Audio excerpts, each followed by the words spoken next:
Proclamación del Consejo de Desarrollo la categoría profesional, la ley de la proclamación de los sectores como la marca de vehículo y medalla de oro en la compañera Paula Castillo de la provincia de la banda de Luis de Rodríguez.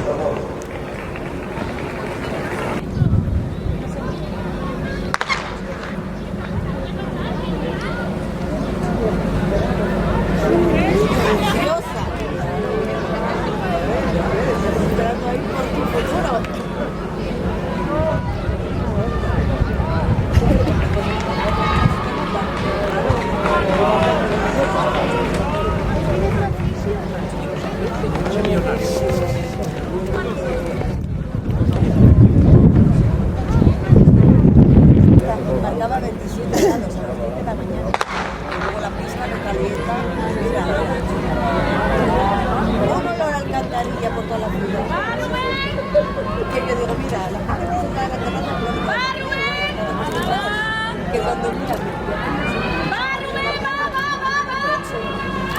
y respiro y digo, alivio, a húmedo.